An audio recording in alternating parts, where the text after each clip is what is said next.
Hind Deer Podcast, marhaba, marhaba, marhaba. Hind Deer Podcast, marhaba, marhaba, marhaba. Yalla habibi, mashallah habibti, yalla.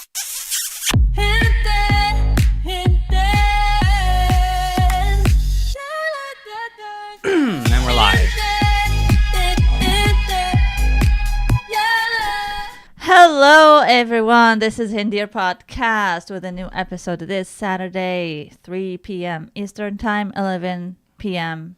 Iraqi and Saudi time. This is Hind Deer, yours truly, and Brandon, her husband. Hi, everyone. Sorry about that. We have technical difficulties every week. Something goes wrong with the software. So We're still learning. It's okay. We're still learning, but it also just doesn't work. Like it has a mind of its own. Like it's pre-AI. You know, this time and age, you got to rely on artificial intelligence. And when you do that, your natural intelligence gets weaker and weaker. That's just a fact. Anyway, welcome everyone. This is a new episode. We're going to discuss many topics today. And also, we already put our phone number, +1 614 332 2811. If you want to call us and have a conversation with us, you can talk to us in Arabic or in English. We decided to make this podcast in English because my husband doesn't speak Arabic yet, but he's learning. I'm learning. So today we're going to talk about a few things. We're talking about the mass deportations that are going on right now in the U.S. We're going to talk about Salwan Momika. Salwan Momika. And it's religious-based violence that occurred in Europe. And then we'll go over our recent projects and talk about upcoming projects. And then we'll wrap it up with some Hind Deer Weekly Real Picks. Hind Deer with Weekly Real Picks. All right. First topic. What is it, babe? The mass deportations, and also included in that, they're not just doing mass deportations of people that are here illegally or undocumented. They're also now deporting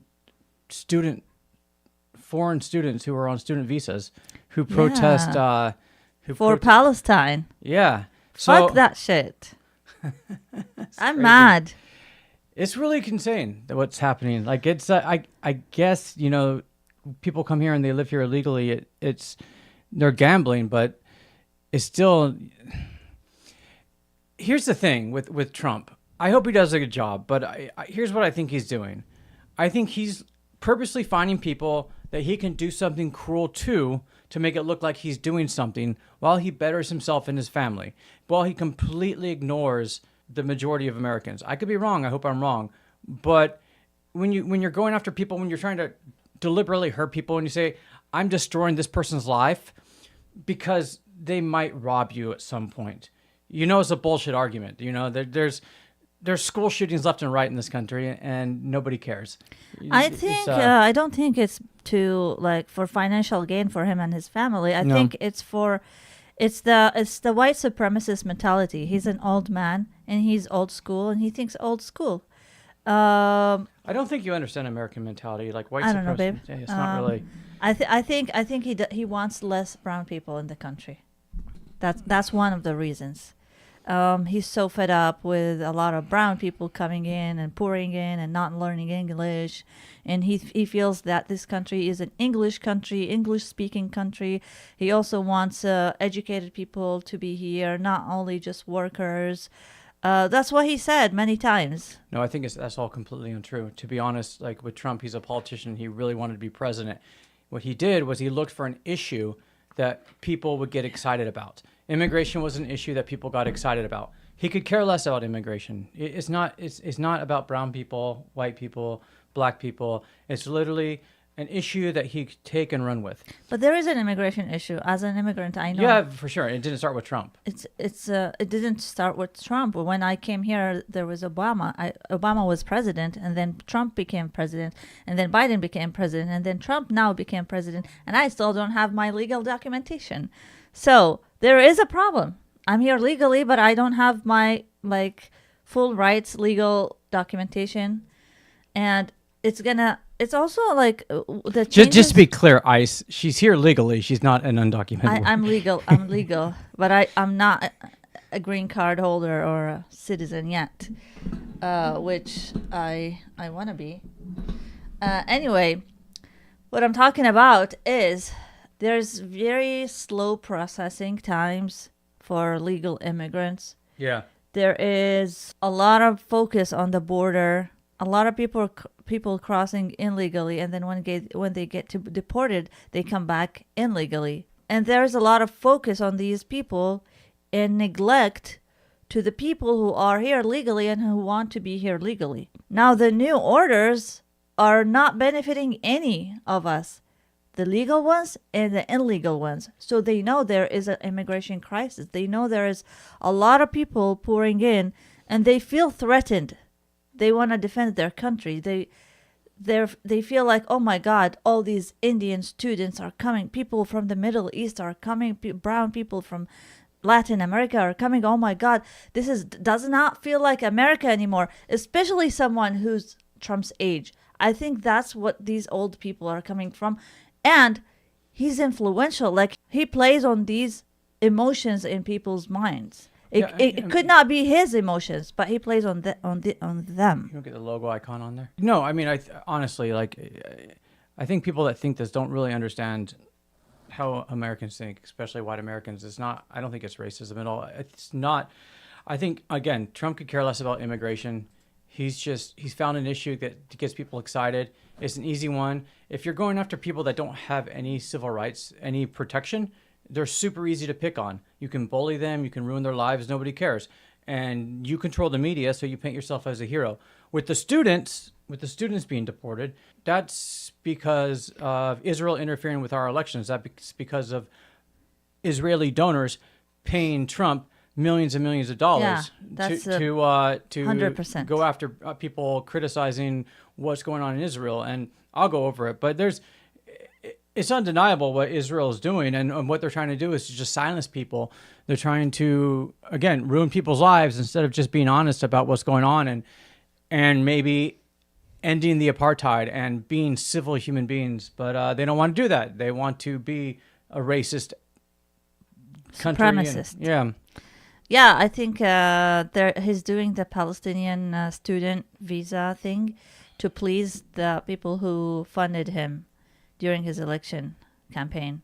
Yeah, I saw this. This really sums it up perfectly. Imagine living in a world where you could get arrested for, say, don't kill children because it might hurt the feelings of the killer. So that's exactly what's happening right now. Yeah. But, Trump, okay, for example, Trump received over $100 million from the Adelsteins. From what? Adelstein is Sheldon Adelstein. Okay, a Jewish Yeah, place? He's a billionaire. But then, also, this is from AIPAC's own reporting site. There it is. According to AIPAC, they've given Trump over $230 million. So this is on top of what he's got from other donors. So they gave him this money so that he would allow them to do whatever they wanted him to do, so that he would put Israel first and not America first, so that he would allow the annihilation of people in the West Bank and Gaza, so that he would try to silence anybody who told the truth, who spoke up about it. But let me tell you something, babe. Trump is not an idiot. No, I don't think he's an idiot at all. He's going to do some of the things that keep them happy, but he's not going to jeopardize his country or economy over Israel. I don't think he's that stupid. He already is. He is? Clearly. By deporting students? Yeah. I don't think so. These students can come back, can make a visa. I don't know, babe. He's doing that to make them happy, make the donors happy. You know, it's really. But he's not gonna I don't know. Maybe I'm wrong. Maybe I'm right. Maybe I'm wrong. But he asked Jordan and Egypt to take in Palestinians, and they said no. Yeah, that's right. But what he was doing was asking. It's like going to Canada and saying, "Hey, Canada, will you take in Ohioans so that Kentucky can have their houses?" Exactly. That's what it sounds like. Okay, You want to read some comments?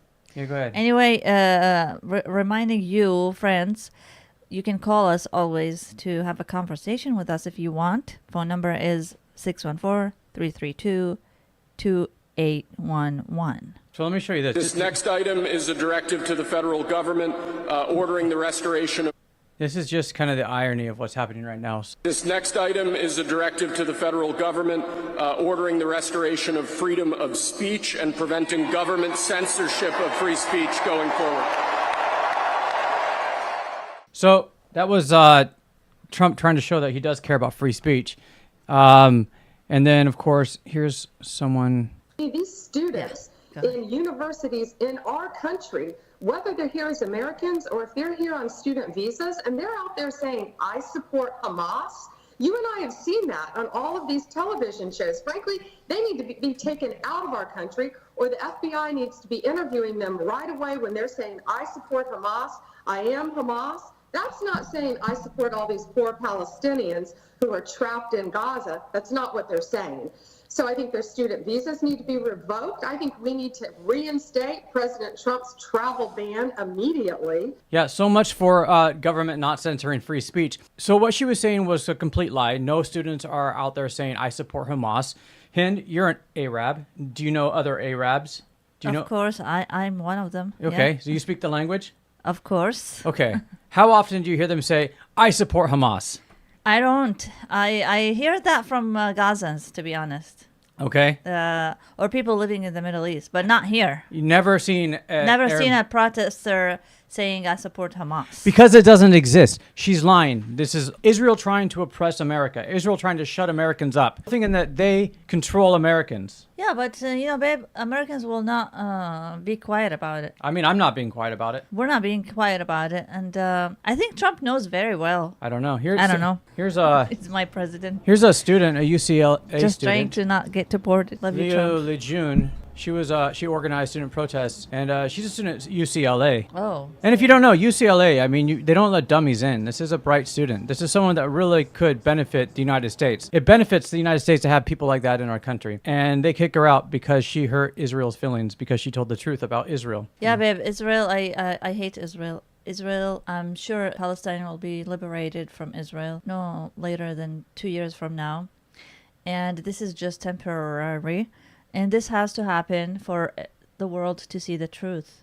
Things like that have to happen for the world to see the truth. This is the sacrificial lamb. This is a hero. This is a hero girl. Let me show you this. This is an Israeli group in the U.S. So they're also saying that pro-Palestinian human rights advocates make Israeli students or Jewish students feel uncomfortable. Here's a Zionist group, Israeli group, that goes to campuses and harasses students. You want a beeper? No. Have a beeper for you. Somebody wants a beeper? Have a beeper for you.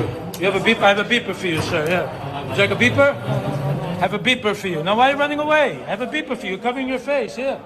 Have a beeper for you. Why are you covering your face? I would get really scared. Yeah. Have a beeper for you. Here's a beeper. Why are you gonna have I might run away. I might Don't scream. touch me when you actually. Don't touch me, sir. You're on private property. Get out.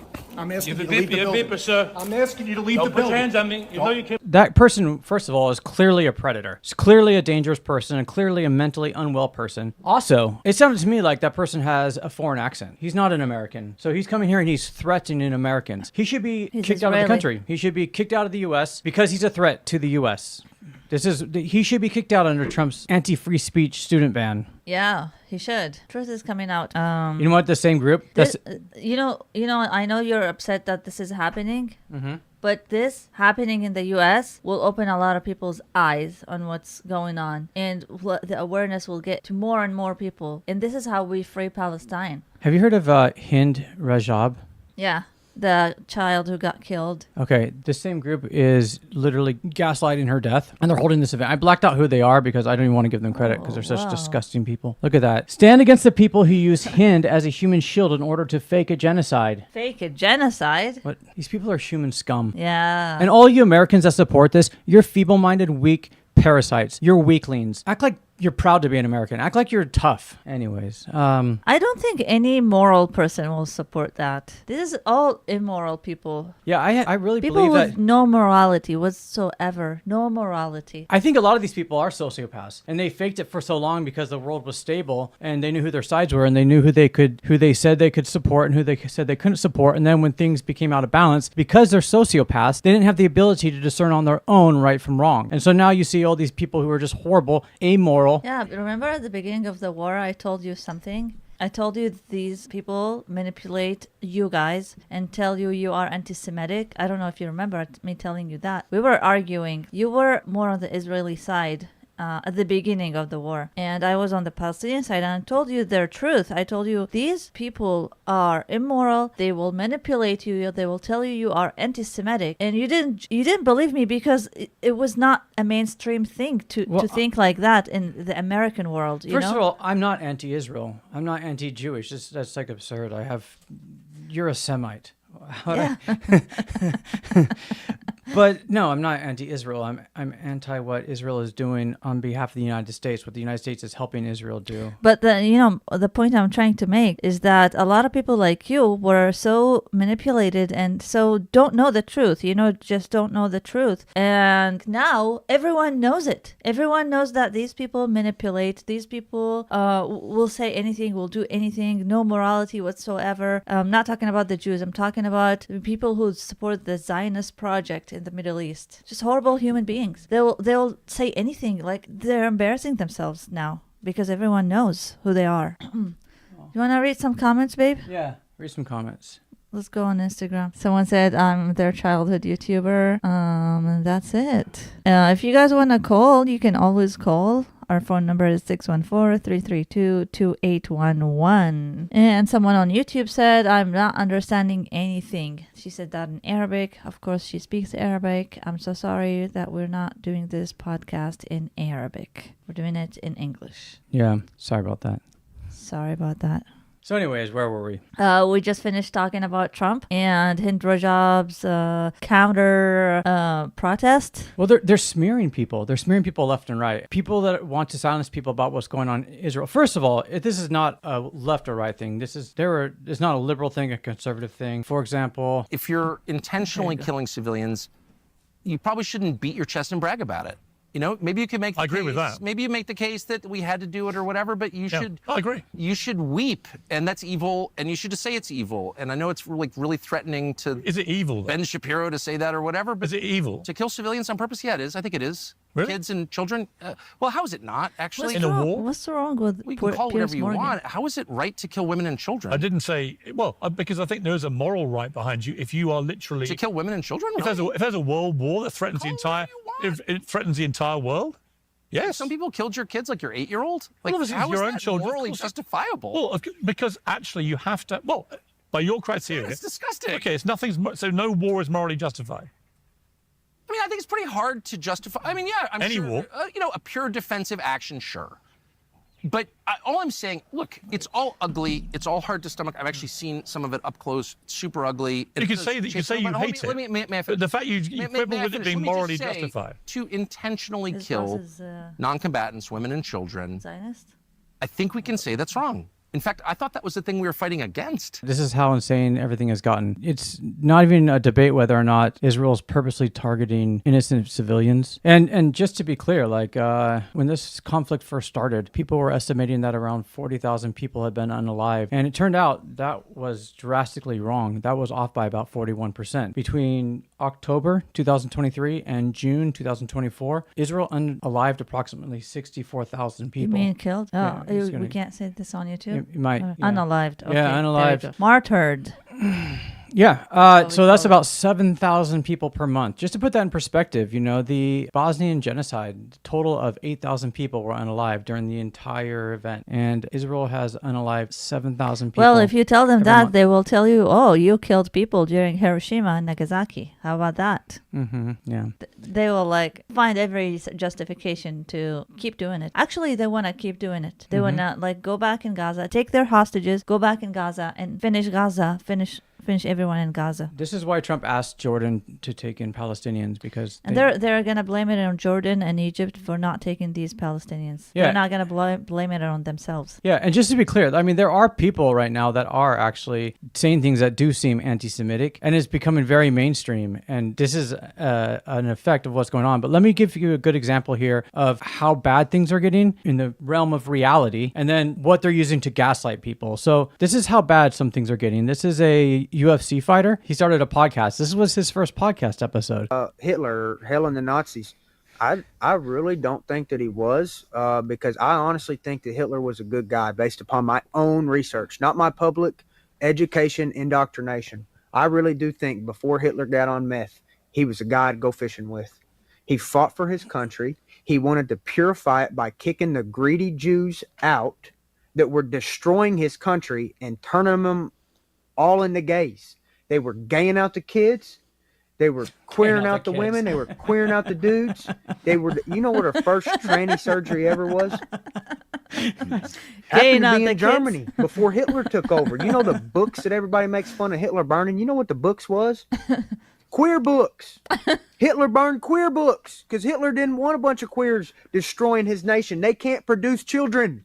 But what about? Yeah, so you know what, babe? When a nation that calls itself a Jewish nation does all of this, you're gonna expect these people to come out with all the conspiracy theories that they've been hiding for years, not to be called anti-Semitic. Yeah, I guess this is probably how people talk, and maybe like white trash locker room talk or something. But it's really hard to take someone serious, and they can't even speak English correctly. So I don't know if you're a native speaker, but his very bad English, very bad at articulating. Someone on YouTube named Corolla, she's asking if this is a recorded episode or is this a live stream. This is a live stream. We're Corolla. live. We're live. Maybe she said that because her comment was ignored. We don't mean to ignore your comment. We were just busy talking about some subject. But thank you for the nice comment. She says this gives her a flashback to her childhood in 2016 when she was watching me as a child. All right. Anyways, so as far as all this this pro-Hitler movement, it's pretty bizarre. Like, World War II was a while ago. I don't see how you could see Hitler as a good guy. And to be honest, Churchill was not a good guy either. Great Britain had the largest empire in the world at the time. They were extremely racist, extremely chauvinistic. They were extremely cruel to other people. They were no better than the Nazis. They just didn't mass exterminate people. And they went to war fighting over territory. Who's Churchill? I'm I'm really bad with history and stuff. That was the British Prime Minister during World War II, Winston Churchill. Okay. You said he was not a good person? Well, I mean, Britain was an empire. They had all these colonies all over the world. So based on today's standards, I don't think he'd be a very good person. Mm-hmm. You know, but a person like that speaking good of Hitler is like an Arab speaking good of Saddam Hussein. Is exactly the same. Nostalgic feeling about the past, you know, like, oh my God, he was such a good leader. Yeah. They forget all the bad things that he did, and all of a sudden he's a good leader because he got rid of the bad guys. Same thing with Hitler. Yeah, and his idea that he would be a fishing buddy or something, I don't know. I don't see it. I've read Mein Kampf. It's a book Hitler's book. Yeah. And I thought it was interesting. I can't say it would any way influence the way I think. I thought it was interesting in that it was a book that was partially responsible for World War II, or at least it showed the ideas of the guy who started World War II. So I wanted to read it just to see how he was thinking. And as far as history goes, it's a really good book to understand political views in Austria and in that area at that time. But I don't see how you could get like fishing buddy from that. I think Hitler probably would have looked down on that person because he's not articulate. And Hitler was kind of a snobbish person. What does snobbish mean? Look down on people who are uneducated. Oh, got you. But it's also like at the same time, it's really idiot to put people in boxes and put them in good or bad box, you know? Yeah. It's just what it is. Hitler is a historical figure. We can learn from history. Hitler is of the past. Doesn't matter if he's good or bad. Doesn't matter if he did some good things or some bad things. What matters is that we read the literature and we learn from it. that, and we don't repeat the same mistake, which is happening right now. Genocide, another genocide. Yeah. Never again. Never again. So that was an example of like blatant anti-Semitism, real anti-Semitism. But then I want to show you guys what people are calling anti-Semitism, and you're going to see it's just nothing but gaslighting. Prior to October 7th, I don't think many people were engaged with what is happening in Israel. You know, we kind of all said the same thing. Israel is our friend and ally. I count myself among those people. Post October 7th, the world, and especially I would say Zionists in media, were demanding that we all pay attention. And when we began to pay attention, we didn't like what we saw. You cannot tell me to ever feel comfortable with 18,000 children being ruthlessly murdered. You can't get me to feel comfortable as a Christian with the amount of more explosives dropped, tons of explosives dropped on Gaza than were dropped in Hiroshima. This doesn't make sense to me. Gaza is 30 miles long, 7 miles wide. It's incredibly dense population. And this is, by the way, according to Haaretz, that 40,000 Palestinians have been murdered. I believe they're getting those numbers from the Gaza Health Ministry. And here's what I would like to say to you, Rabbi, since you're quoting scripture, okay? The one that's relevant to me is, woe unto them that call evil good and good evil, that put darkness for light and light for darkness. And if you'd like to dive into a little more scripture, I think what's relevant is Revelation 3:9. Behold, I will make them of the synagogue of Satan, which say they are Jews and are not, but do lie. And I'm speaking directly to you, Rabbi Shmuley. The fact that you would try to say, I am Jewish and this is what I believe, and do and say the things that you are doing. People can see and hear evil, and what you are doing right now is an act of evil. The lies that you are telling, not just on me, but also on my family members, are a good example for the world to see what we are referring to when we call something radical Zionism. Okay, so in case you don't know, that was Candace Owens. And she used to work for the Daily Wire. They fired her because she started to question what Israel was doing in Gaza. She just won Anti-Semite of the Year. Oh, really? Yeah. So she that's the Anti-Semite of the Year, who just says people can see evil. People know evil when they see it. You know, if anti-Semites look like this, I want to call myself anti-Semite as well. Yeah. Because I have so much respect for her. She's a true Christian. I see a lot of Christians who call themselves Christians, but then at the same time call Israeli people of Jesus when their brothers and sisters are undergoing persecution and annihilation in Gaza and in the West Bank. If you guys don't know, Christians are persecuted in Palestine, and these are their brothers and sisters in religion. They should be supportive to their brothers and sisters. Like me growing up as a Muslim, we've always supported Muslims wherever. Like in China, when they're persecuted in China or in India or anywhere in the world, except for ISIS. We don't support them because they are not Muslims. We agree that they don't represent us. Anyway, but her brothers and sisters are persecuted in Palestine, and she stands up for them. She stands up for her truth. And I have a lot of respect for people like that. On the other hand, some other people who call themselves Christian, but they only like pure evil. Like they think Israelis are the people of Jesus.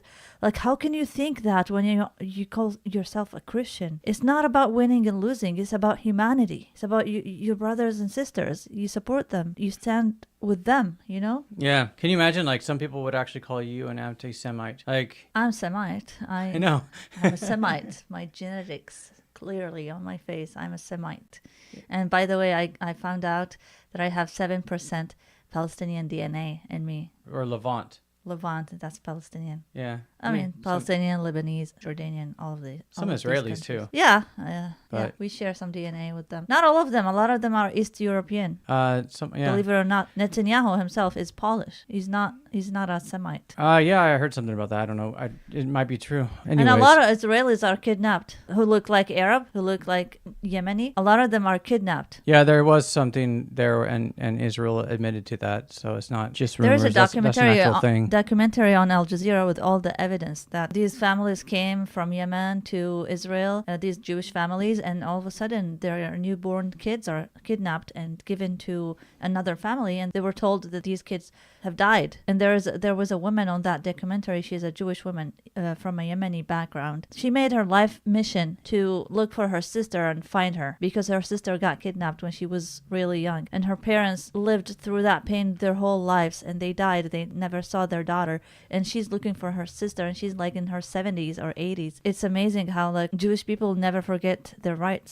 Just one last example of the hypocrisy going on right now. So again, I hope Trump does a good job. I think that people are going to be wildly disappointed based on what I'm seeing so far. But let me give you one more example of what I'm saying. Saying one thing and doing the absolute opposite. Here's an executive order he just signed. Lastly, sir, before we go back to the Oval Office to sign a large number of other items, is a directive to the federal government ending the weaponization of government against the political adversaries of the previous administration, as we've seen.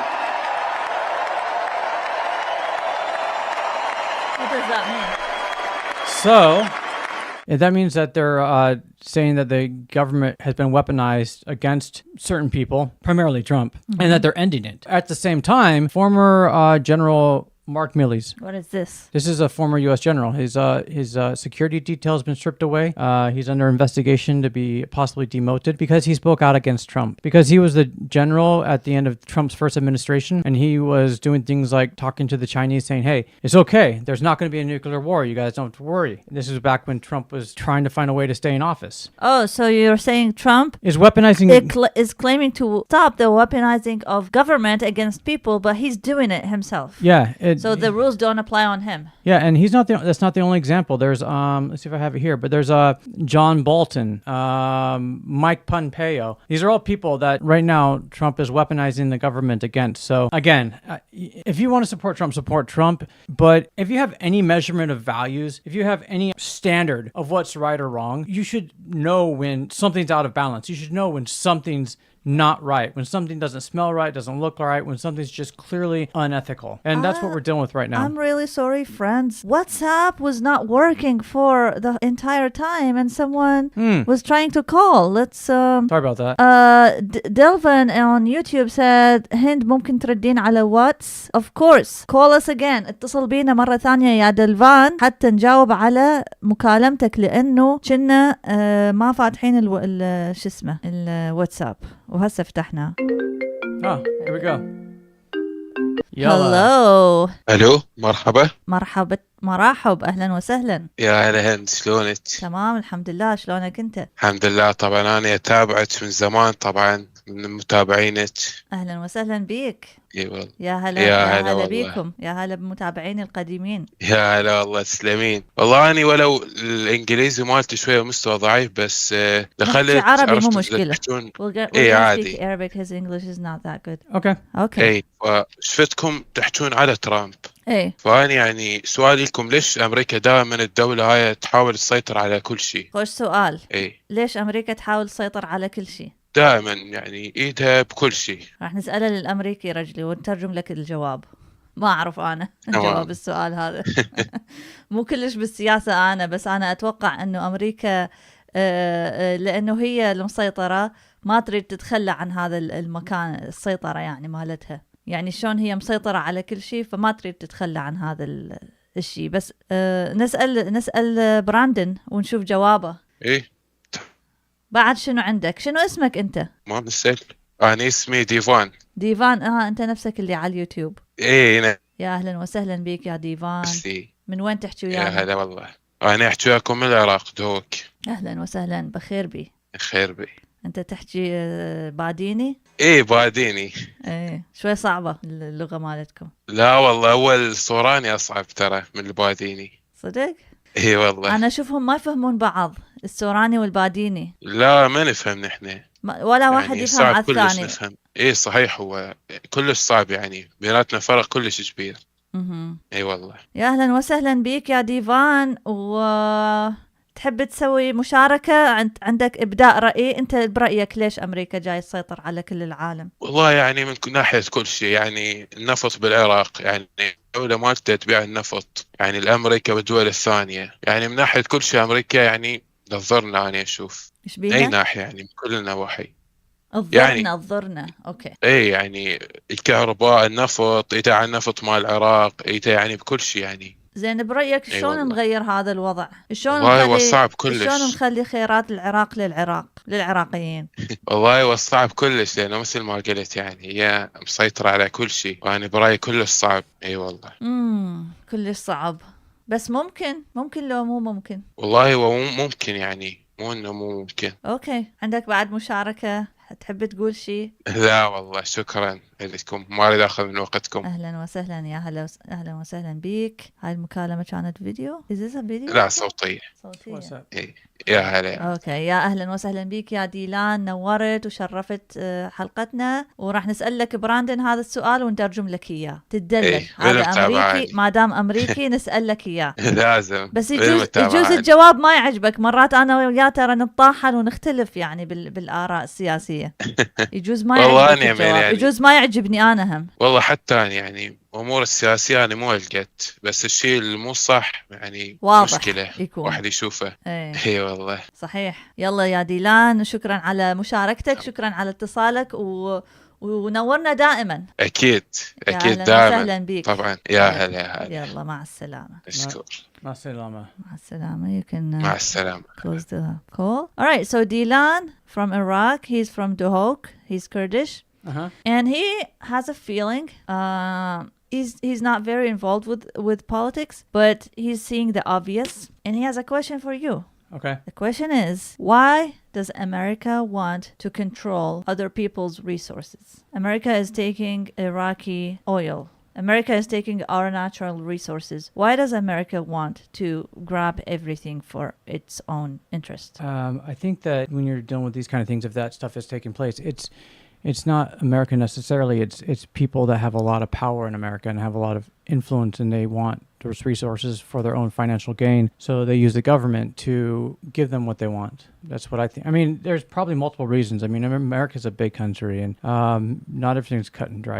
Not everything's black and white. Sometimes not really sure why things happen or why things are the way they are. But I think mostly when it comes to fighting over resources or control of things, there's two reasons. One, to maintain oil prices, global stability, and the value of the dollar, but also because there's private financial interests that lobby the government to give them, to back them, whereas they try to take something away from someone else. يقول لك الجواب على سؤالك بالعربي. I'm going to translate the answer in Arabic. I told him I'm going to ask you the question. You're the American here, and we're going to translate the answer. يقول لك هو يعني الناس اللي عندها سلطة هنا بأمريكا تضغط على الحكومة أو تستخدم الحكومة لمصالحها الشخصية. فواحد يكون عنده مثلا سلطة أو بزنس أو يعني فد شغل خاص به شخصيا، إلى يستخدم الحكومة كوسيلة إنه تروح تضغط على البلاد الثانية وتاخذ منها خيراتها على مود يحط هذا بجيبه. يعني بالمختصر المفيد فساد يعني فساد. It's like corruption basically. Kind of, yeah. Corruption, like when you're using the government for your own financial gain. Like to this day, nobody really knows why the U.S. invaded Iraq. There's really no reason. Like there's no real reason. Ask Iraqis; they will tell you. Yeah, I know, but even the oil is not. It's not. Some people say it was influence from Israel. Mm-hmm. That's what a lot of people think. It was definitely people in the Bush administration that took advantage of a vulnerable time to influence Bush into invading Iraq. But you know, the things they would say, like weapons of mass destruction. There's a podcast I watch, and these guys are in the military, and I respect them for that, but they've talked about this, and they talk about how weapons of mass destruction, how they still believe those things are there. Like they actually believe that. And even then, I think everybody knew it was propaganda and bullshit, but there was really no real reason to invade Iraq. I mean, I'm not saying like, I don't... You mean there's no reason for America, for the interest of America to invade Iraq? I mean, there might have been interest, but there's no actual... There is foreign interest in invading Iraq, which is Israeli interest. Yeah, but there was no like set reason, like we need to invade Iraq because of this. It was very like... I mean, they used the weapons of mass destruction as an excuse. Yeah, they used that as an excuse, but they never gave a real reason, never gave a legitimate reason. And I'm not saying Saddam Hussein was a good guy. Saddam Hussein... Can you imagine if he stayed in power, his son, Qusay, was a psychopath. Yeah. Like literally one of the worst people. He fed women to his pet tigers. Oh my God. He was horrible. Anyway, but it was not for Saddam, of course. Like, it was not, oh, we want to save the Iraqi people from this tyrant, so we're going to invade them and bomb them. Like, it doesn't make sense. Yeah, and because one thing's wrong, it doesn't make another thing right. So because there's issues with the Iranian government doesn't mean the United States should go and kill a bunch of Iranians. Just because Hamas fighters attacked Israel doesn't mean Israel should go and kill a bunch of Palestinians. And there was no legitimate reason for the U.S. to do that, and no reason for the U.S. to go in there and kill hundreds of thousands of people. How many people do you think were killed in Iraq? They say 1 million. Yeah. 1 million Iraqis. Wow. It was a big mess. And just the damage it did, like, financially to the U.S. and how much it put us in debt. And we were there for 20 years. And realistically, I think America had a legitimate reason to be in Afghanistan. And Afghanistan also failed miserably. But part of that was because the United States really didn't focus on Afghanistan. They took all their focus away from it so they could take care of Iraq, because mainly Iraq turned into a hornet's nest. It got so bad that they had to just dump resources into it. They were not expecting Iraq to turn into what it turned into. They were expecting to go overthrow Saddam Hussein and then restructure the Iraqi government and Iraq to be a more like civil right oriented place, but it just turned into a wasp nest. Well, yeah, what Americans don't understand, babe, is that whenever America goes and interferes in a country and puts the government that they want, that means this government is going to give them what they want, is going to give America what America wants. Yeah, I mean, I think Americans are not as naive as they used to be. Every American knows we have a powerful military. Every American knows we're a powerful country, but we're not naive, and we don't necessarily. A lot of Americans are against interfering with foreign countries. A lot of Americans are against propping up, especially bad leaders, giving weapons to people, training people. A lot of Americans oppose that stuff, and a lot of Americans oppose military intervention. And to be honest, like the Iraq War and the war in Afghanistan are probably the biggest reasons why there's not going to be a war with Iran in our lifetime, or a war with China, because we all know what's going to happen. Mm-hmm. And we don't want to have our lives destroyed, our children murdered. Have your children die for the government. You have a child, you raise your child, you educate your child, you give your child everything, and then the government goes and kills him for you so they can play international chess. Yeah. I mean, at some point, babe, everyone will be so aware that people just will not go and fight. I mean, what was that? TikTok is back up and running now, but I mean, obviously, one of the worries, the concerns about TikTok was that it made people too interconnected without a filter. Mm-hmm. And the more interconnected people are, the more they're likely to get along. It's really easy to convince someone that you should hate somebody when you know nothing about them, when you can't speak to them, when you don't interact with them. It just doesn't make sense, babe, to go and invade a foreign country and call it good for American national security. How is that good for American national Operation security? Iraqi Freedom. Doesn't make sense, babe. It makes more sense if ISIS came into your town and they invaded you, and then you go send your children to fight against it because that's an enemy. Or it makes more sense if Israel comes into your town and attacks it, and you send your children to fight against that invasion. Or even it makes more sense for Iraqis to fight back against America when America came and invaded them. It makes sense there then. People will go fight if they feel like there is a danger coming to their town.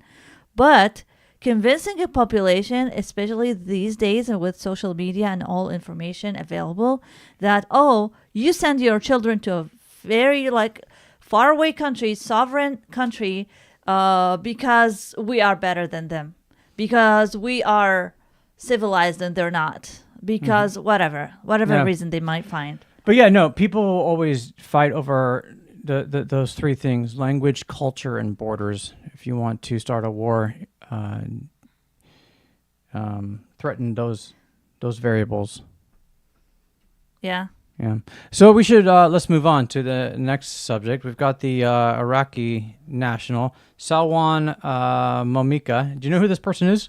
Yeah, Salwan Momika. He's a atheist. He's an atheist who needs a lot of attention, and he wants a lot of attention. And his asylum case was rejected by the Sweden government, so he created a very creative way, I would say, to get asylum by burning the Quran and filming himself on social media, and he got really famous for doing that. And then he so he can apply for asylum. That's basically like what he did. He burned the Quran to get asylum. But then him burning the Quran made a lot of Muslims mad in Sweden, and they threatened him. And because of that, the Swedish government had to protect him. And some conspiracy theories say that he was killed. He was killed 2 days ago, but some conspiracy theories say that he's a burden on the Swedish government, and they don't want to take care of him anymore and spend that money protecting him. So they went ahead and killed him. That's what they say. I don't know. Some other people, like probably could be Western people, would say it's an Islamist who killed him. No one, to this moment, no one really knows who killed him. And I don't have any speculations. I don't have any expectations who would kill him. Apparently he was doing a live TikTok when he was killed. That's what they say, yeah. Here's the... That's what they say. That's when the officer came into his house. Okay. إنما يؤخرهم ليوم تشخص فيه الأبصار مهطعين مقنعي رؤوسهم لا يرتد إليهم طرفهم وأفئدتهم هواء.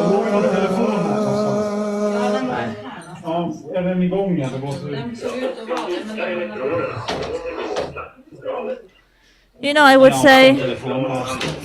Yeah? It's really hard to predict who killed him. It could be... You think that's police?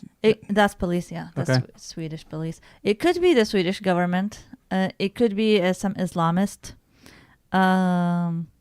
Conspiracy theories say that these Swedish government don't like Muslims, and they want us to look bad, so that's why they killed him in the name of Islam. I mean, don't you think that the governments in Europe bend over backwards to help displace refugees from Islamic countries? Yeah, like they've literally given these people refuge. Yeah, that's what. Last night, my mom was telling me. She was telling me that a lot of these immigrants ruined these European countries. And these Europeans have now a reaction to this. Yeah, that's true. No, when you go to someone's country, you're a guest. They have language, culture, and borders. All right. You want to read some comments, babe? Yep. Muhammad Al-Amari from YouTube says, hi guys, how are you doing? We're doing good. And Dhargham says, أني سافرت للسعودية وأنتوا وين سافرتوا؟ أني باكر أسافر. Dhargham said, I traveled to Saudi Arabia. Where have you traveled, guys? And I'm traveling tomorrow. Oh, have a safe trip. Safra Saida. Hind has traveled more places around the world than I have. I was so young when I traveled, so I don't remember a lot of it. But I've been to Saudi Arabia. I've been to Umrah. And I want to go sometime and take you so you have that experience too. Yeah. It's a very unique experience. We love it. Every Muslim loves going to Mecca and doing Umrah. It's just peaceful, you know. Yeah, I've other than Canada, Mexico, and the U.S., I've only been to Europe and Switzerland, Moldova, Germany, not for very long. But I did spend a lot of time in Eastern Europe. I thought it was very interesting.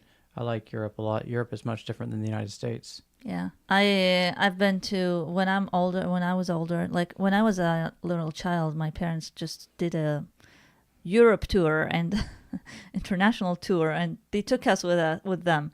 But I don't remember a lot. I remember just a little bit from Turkey and England and You look like you had a really happy childhood. Canada. I remember just so small glimpses. But when I'm older, when I was like an older child, we went to Jordan, Syria, Saudi Arabia, of course UAE, I was born there, and Iraq. And yeah, that's about it for the countries I've been to. I've been to the Middle East, countries in the Middle East. Read some comments on Instagram. Sure. Alright, عن شنو تحكي حبيبتي يا رسل؟ جاي نحكي عن مواضيع متنوعة. طرحي لنا موضوعك حتى نناقشه إذا تريدين. حكينا شوي عن ترامب، حكينا عن الحروب. أنا ليش بس نحكي عن الحروب؟ Oh my god. Alright, what's next? So that's about it with that guy. You know what though? I did find out about that guy. The guy has like a... He was definitely... It looks like he was involved in some violent sectarian groups in his past. Salwan Momika? Yeah, do you know anything about that? He's a kind of a crazy person. He's like a psychopath. Yeah. He has some weird opinions, and he's a very extreme atheist. I wouldn't say he's a sane atheist. He's definitely an insane person. I mean, but why burn someone's holy book, you know? If you're an atheist and you insist that people must believe what you believe, how are you any different than the religious fanatics? Yeah, that's exactly what it is. If he was like brought up differently, he would be a religious fanatic for sure. That's the character that would qualify for this.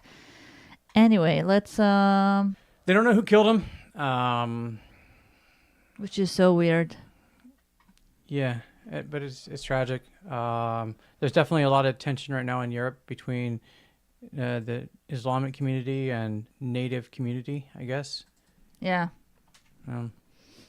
Europe's a smaller area too. I mean, it's hard to absorb big volumes of people. You know what happened in Europe a couple years ago? Specifically in Sweden, the Swedish government made laws to make it that a lot of Muslim children are taken away from their families and raised in foster care. And that made a lot of people mad, and there were a lot of protesting that. And it was the story of millions of people, millions of families lost their children over, spanking them. Okay, first of all... Or over making them wear the hijab, for example. But, you said where? Sweden? In Sweden, yeah. The social services, they call it social. Are there even millions of immigrant families in Sweden? I mean, it's a small country.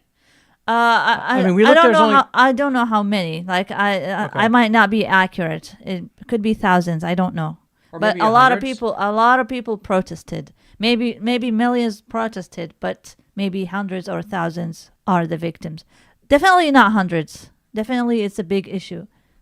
It's big enough that people went to the streets and protested, and it was big protests. Well, yeah. I mean, it's crazy stuff. So because of that, there is tension between the Muslim community in Sweden and the Swedish people, or the Swedish government, I would say. I mean, there's tensions in every country. There's in France, in UK. Mm-hmm. Yeah, you're right. And it's not all Islamophobia either. A lot of times, people will point to things. People will point at stuff and say someone's Islamophobic if they say anything that's critical of people who practice Islam, and it's the same. It's just the same as people that point to every criticism of Israel and call it anti-Semitic. It's the same kind of it's the same action of trying to silence people, not listening to what they have to say. Yeah, there is truth to that, but there's also there's truth to both sides. Mm-hmm. But yeah, I get it. Some people manipulate the other side to make them look bad. It happens too. Delvan is proposing another conspiracy theory. Okay. He said that person might be not dead. They're just hiding him. Action. I love conspiracy theories. I love thinking about conspiracies. It seems like that guy might be super flamboyant, so he seems like a person that'd be very hard to keep hidden. He loves attention. Yeah, big time. So we're talking about Salwan Momika. Someone on Instagram is asking, what are you talking about? Salwan Momika and how he died. We're proposing some conspiracy theories and some theories, not necessarily conspiracy, but theories on where he could have or how he could have died. We're solving the mystery right now. We're trying. Yeah, babe. You know what? I think the theory that says an Islamist person killed him, I think that could be true. Based on the history of what happens to people when they criticize Islam. He seems very unpopular in the Muslim world. Oh, really unpopular. A lot of people were happy for his death. So. And that theory is valid. The other theory that the Swedish government killed him is valid as well, because there is hate towards immigrants in the Swedish government. I wouldn't say hate, but there's tensions. Swedish government is thinking these people are just parasites or taking over, and that person is making them pay a lot of money to protect him, and it's just not worth it. But it seems like what you're talking about. So these two theories are valid. Third theory, he could be hidden. I don't think that's true. I mean, if you're talking about the governments in Europe that are frustrated with the large Muslim populations, it seems less likely that they're going to kill the person who's the least Muslim of the. But he has created a lot of problems. He burned someone's holy book. He burned a lot of Sweden citizens' holy book, because these people are citizens now, the immigrants, the Muslim immigrants. Maybe I could be wrong, but do you really think that Sweden would assassinate someone for burning a Quran? I mean, he has they sued him. He had some hearings in the court over that. I mean, they could have just kicked him out of the country. I think a country is more likely if there's a very public figure and they're loud and they have a following, is way more likely that a small country, if they want to get rid of the problem, is far more likely that they're either going to arrest and incarcerate him or expel him from the country. Murdering him seems the least likely option. Yeah, could be. But if they assassinate him, if they arrest him and put him in jail, they might face a lot of backlash. For what?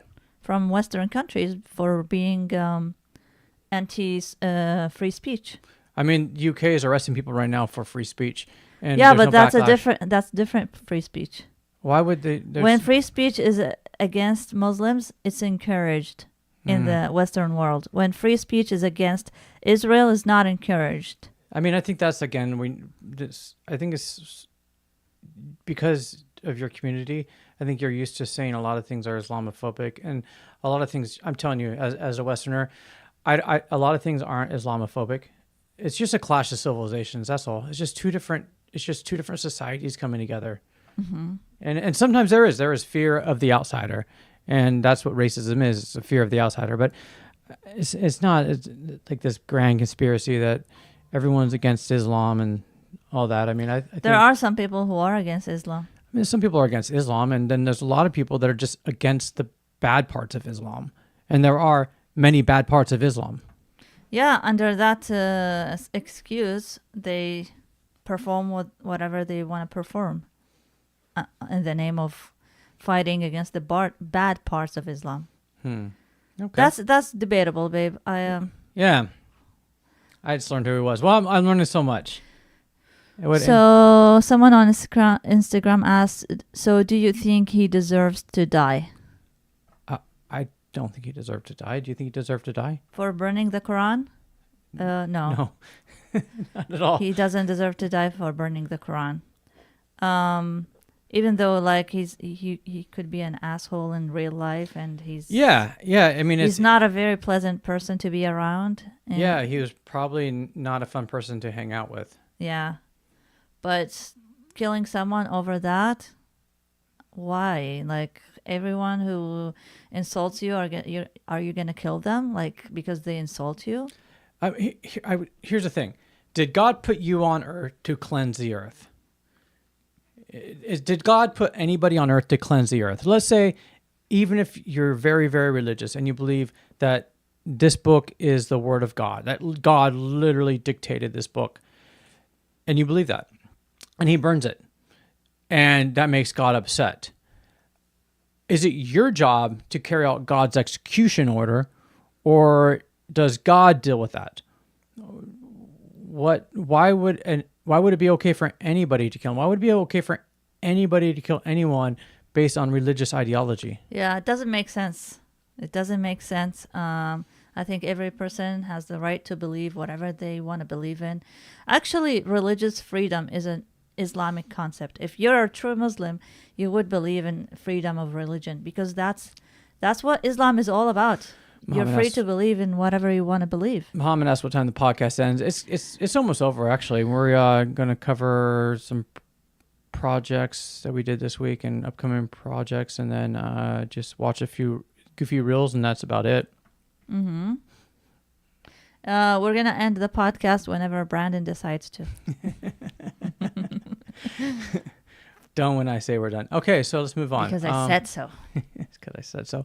All right, so let's talk about projects we did this week. So let's see. I'm trying to think what all the projects. My stand-up comedy last night. Okay, yes, we did. Hind did some stand-up comedy last night. Trying out some new routines. We got there late, and she didn't go on stage till 12:30 a.m.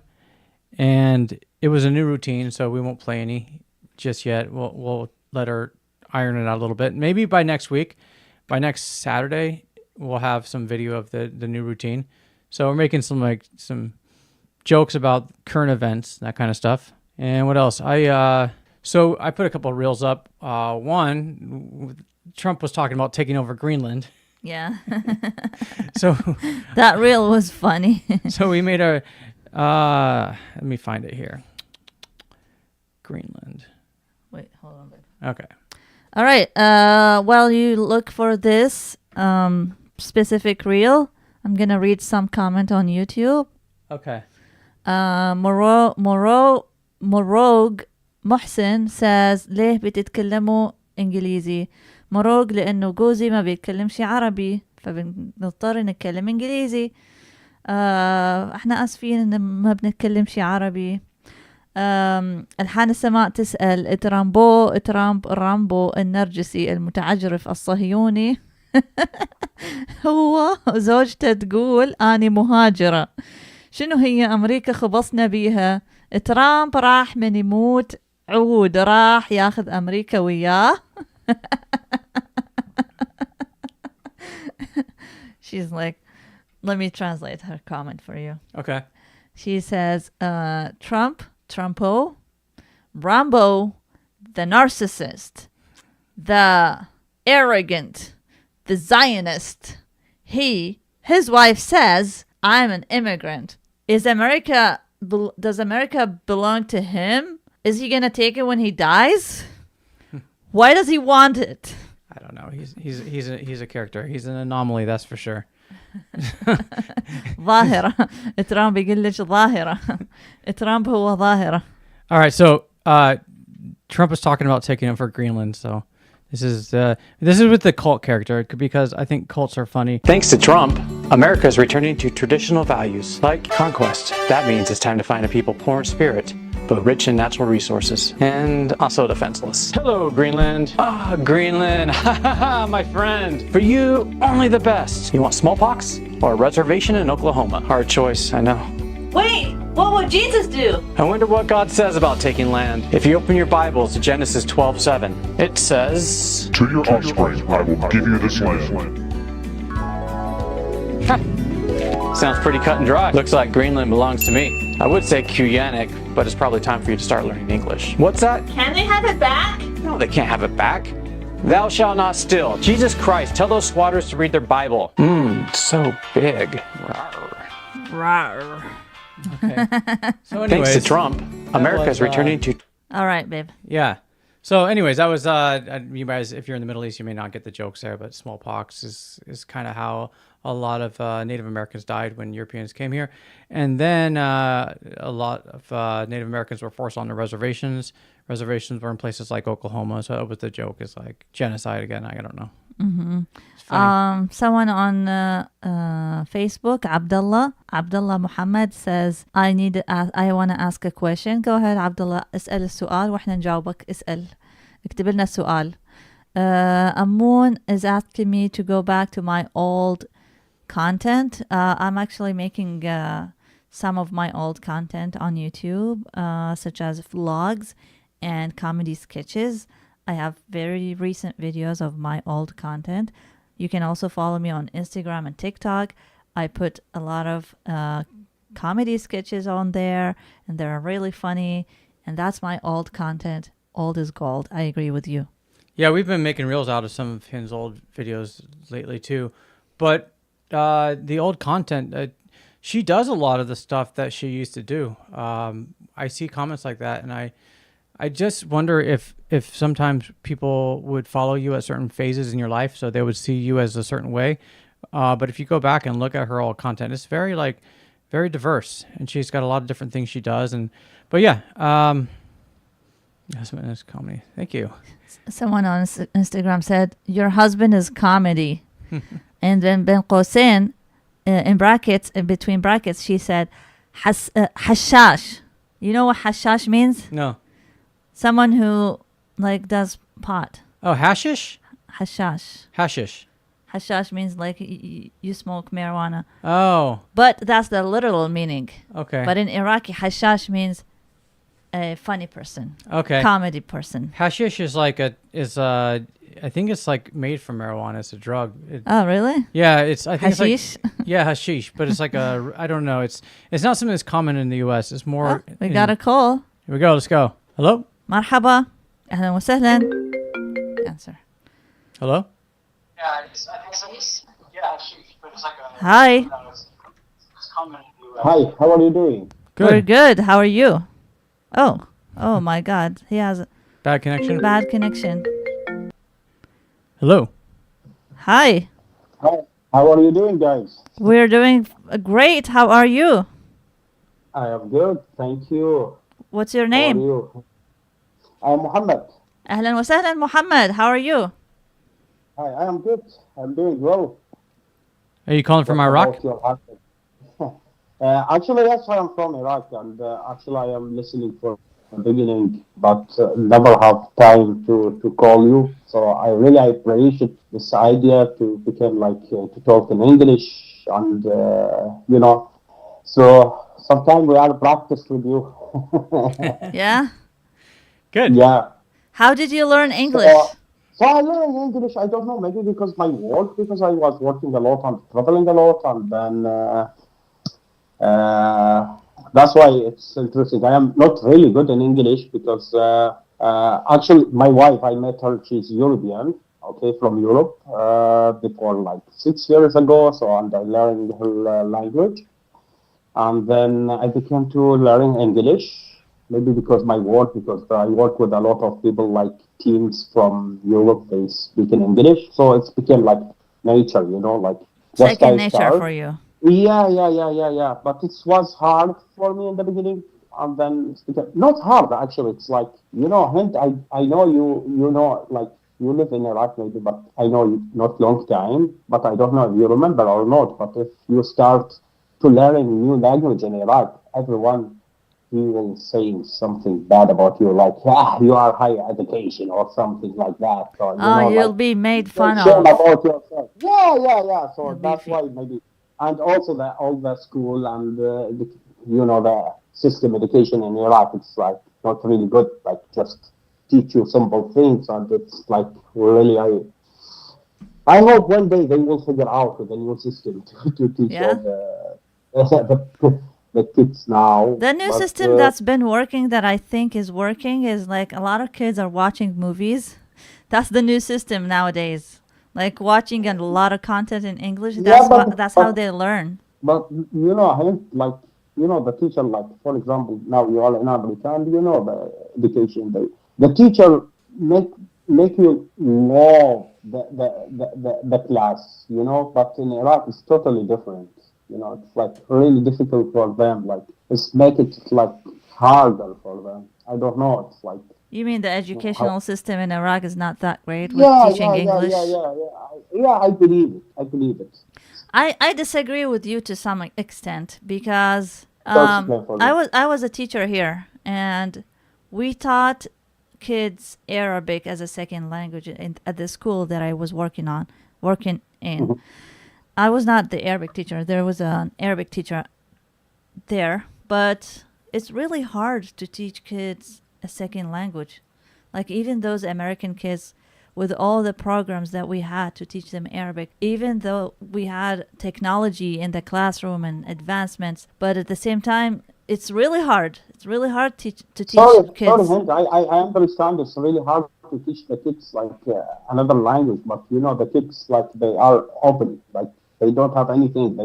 They are ready to learn new things, new skills, new things, new language. Like okay, if we reflect, for example, if we go like to Kuwait or Dubai or whatever, I don't know. Maybe you was living in Abu Dhabi. They talk like multi language, or in Lebanon, for example, or for example Algeria. Yeah, they talk like French. Maybe I don't know. Maybe because it was this normal or not. I don't know why in Iraq, like for example, now it's became actually. I am really surprised sometimes when I saw like a lot of people they start to talk.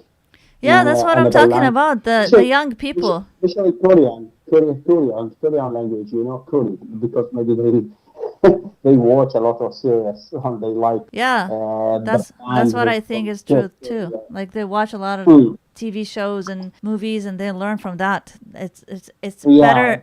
It's better than learning in school. Anyway, what's your name again? I am Muhammad. Muhammad. What do you want to talk about in this podcast? Actually, I just look. I really always I am busy because I am filmmaker and I have a lot of projects working on and editing all the time. So sometimes, like, I am always listening for you before I sleep when my rest time. Because I called you guys just to support you and just keep going. Thank you. Thank you. We love the support. Because it is even look, it's like how to say it. Hind, like I think we are not the same age. Maybe I am older, but when you start your YouTube, I was like so proud of you. When I was watching for you, like on Instagram or YouTube, and you start like really, and then I don't know. There is and YouTube you can figure out, or Instagram you can figure out how long time I am following you, and I am not like thank you for the support. Watching a lot or something, but I am appreciative for people when they have like you, they have a power, especially in my country. And specifically because you are maybe from Basra, because I am also from Basra. And this is the reason I called now, because I am going to Basra. I'm going in the beginning to Turkey, and then I will go to Basra. So that's why I don't know. I thought I need to say it for you. I'm going to Basra, and I hope you will visit the Basra, because also with your husband, because before maybe 3 years ago, because I left the Iraq maybe 10 years, and I back before 3 years with my wife and my daughter to Iraq, and they are foreigners. She's from Europe. She was really scared about Iraq and about the propaganda news. And hold on, your wife is European, and you brought her to Basra? She lives in Basra now? Yeah. No, I live in Europe now. Oh, you live in Europe. Where? Which country? I am in Lithuania. Lithuania. Lithuania? Lithuania. Okay. Okay, is It's that like next to Poland, is right? that where your wife is from? Like Yeah, Central yeah, Europe. yeah, yeah. Actually, it's a funny thing because I was a director for theater and cinema in Lebanon, and then I every month we have festival for theater or music or cinema, and she came. She is a director from Lithuania, and when I asked them where are you from, guys, she told me I am from Lithuania. I told her, what the fuck are you talking about? Where is this on the map? So we start to fight together because she told me we have all language in the world. And I told her like disagreement with her like, no, our language in Iraq is all. And she was right because the Lithuanian language, the old language in the world, and still working with, you know. Oh wow. Do they in Lithuania? Do they speak Lithuanian? I don't know a lot about Yeah, Lithuania. it's hard, and I learned actually, but it's really hard. You know, Wow. it's like Arabic. I don't know if you know because now you start to learn some Arabic, Yeah. especially with the masculine and feminine and something like many words. You know. Yeah, and It's also meaning for something. making sounds that we don't make in English. Yeah, and it's, So it's that's really challenging. interesting. In Lithuanian, it's the same, similar a little bit with the Arabic. Maybe all languages like that. I don't know. So, and what about you? You thinking to visit Iraq one day? Maybe. Because I heard you would like one day, but it's like still you have a fear inside you, or I'm a little bit scared. Yeah, I wouldn't lie. Like women in similar situations as me should be scared. look. I'll be honest with you. It's like there is a fear inside me. It was when I went with my wife to Iraq and my daughter. But the funny thing is, all the people they are welcoming, especially in Basra. You know, like I don't need to be like, as we said in Arabic, monopoly. But you know that people in with a they are really welcoming and peaceful people, and they like foreigners people. And the funny things has happened with me, like it's happened with me in Iraq. I was with my wife on Shop Al Arab, and we walking together. And I wanted to buy cigarettes, and I asked about one cigarette, and he gave me with like 5,000. Yeah. I know this. I know this about he Iraq. gave me the People are person. really welcoming and kind. Yeah. It's if you let me continue this funny things, and I asked him to give me one cigarette, and he gave me with the 5,000, and it's cost just 1,000. I thought for him, hey, why? Yeah. It's cost 1,000. He said, come on, you are a translator. She give for you a lot of money, so give me a little bit. So it was really funny for me. You know, but he said with a funny way, you know. but I mean, so to be honest, I mean, we have legitimate concerns. I would love to go there, but first of all, like Hind is very recognizable. She has a very distinct looking. I mean, you could look at any baby picture of her, and you know exactly who she is. So she's very easy to spot, and people recognize her all the time. And the fact is, she has talked about female rights, female empowerments, whether or not she should wear a hijab, and those things really. There's some pretty bad backlash that we get from that kind of stuff, and we've seen people talking online about how Hind is a Mossad agent and how Hind is anti-Shia. And what are the other crazy things people say? I came from a half Shia family, so I don't know how that's correct. Anyway, I was told I was an atheist. I was told I was a secular and anti-Shia and Mossad agent. All these like rumors. So I should take these things seriously. Yeah, so I mean that's the thing is like it's. I understand, but you know because you are on YouTube, you know, like there is a lot of girls inside Iraq like you on YouTube, like they have some stuff to do. I mean, like how to call influencer or something like that. But you know, the people online when they talk, it's totally different with the reality. It's really bad, believe me. Yeah, I'm sure it is. We'll get there at some point, right? Yeah. Yeah. So I don't know, but it's like I am really happy with your idea to become with your husband to talk together, and thank you for the support, Muhammad. We love the support. Welcome. It's my pleasure. Thank you. Remind me your name. not Hind. What did he say? What was that? Remind me with your name, your husband. What's his name? Brandon. Brandon. Yes. Yeah, Brandon. Brandon, like, really, I appreciate, like, you are supporting him and you let her back to social media because this is her spotlight, you know. She's shine in this place. So it's nice to be with her. Yeah, I definitely encourage her. I think this stuff. I'm a huge fan. I think that her stuff is super interesting. She's very talented. She's very funny. And you with her, actually, you add for her a lot of things, like spicy, you know. People say we're a perfect match, so.